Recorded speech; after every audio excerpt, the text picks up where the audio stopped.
నేను ఈ కంపెనీలో జాయిన్ అయ్యి సుమారుగా ఇప్పటికి సంవత్సరం అవుతుంది. ఇది manufacturing aluminium Windows doors. Load ఎప్పుడు కూడా హెవీగా లోడ్ ఉంటుంది. ఉన్నప్పుడు లోడ్ హెవీగా ఉంటుంది. ఎక్కడైతే అవుతుందో అక్కడికి బిల్డింగ్స్ దగ్గరికి లోడ్ పట్టుకెళ్ళి సామాన్యుడు ఎవడు కూడా ఈ డోర్స్ అయితే ఇవి అల్యూమినియం విండోస్ డోర్స్ కొనుక్కునే అవకాశం అయితే చాలా తక్కువ. ఎందుకంటే అందరూ కూడా ఎంతో కొంత స్థిరపడిన వాళ్ళు, కొంచెం ఉన్నోళ్ళు మాత్రమే ఇది వేసుకునే మెటీరియల్ నా దృష్టిలో. మనం ఈరోజు లొకేషన్ వెళ్తున్నాం. అది దగ్గరలోనే ఉంది లొకేషన్. అయితే కంపెనీ బండి నేను డ్రైవ్ చేస్తున్నాను. ఇది నా సొంత బండి కాదు. మనం వెళ్తున్న లొకేషన్ ఇప్పుడు చూడండి, అరుంధతి బంగ్లాలా ఉంటుంది. చిలుకూరి వారి ప్యాలెస్. ఈ లోపల అన్నీ కూడా బంగ్లాలు అంత రిచ్గా ఉంటుంది.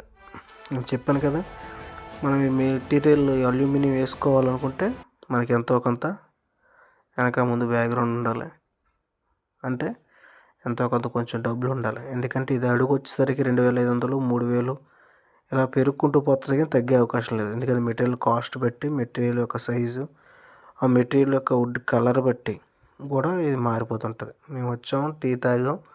ఇక్కడ లోడ్ కూడా దింపడానికి అతి కష్టం. ఎందుకంటే షట్టర్లు ఒకటి చాలా బరువు, 6mm 12mm గ్లాసులు ఇవి. ఈ గ్లాసులతో ఈ షట్టర్లు ఉన్నాయి. ఇవి ఒక్కొక్కటి కూడా సెకండ్ ఫ్లోర్కి, థర్డ్ ఫ్లోర్కి ఎట్టవలసిన పరిస్థితి. అది కష్టం మీద దింపారు మన వాళ్ళు, కుర్రోళ్ళు. మనకి ఒడిస్సా బాయ్స్ ఉంటారు. వీళ్ళ భాష మనకి రాదు, నా భాష వాళ్ళకి రాదు.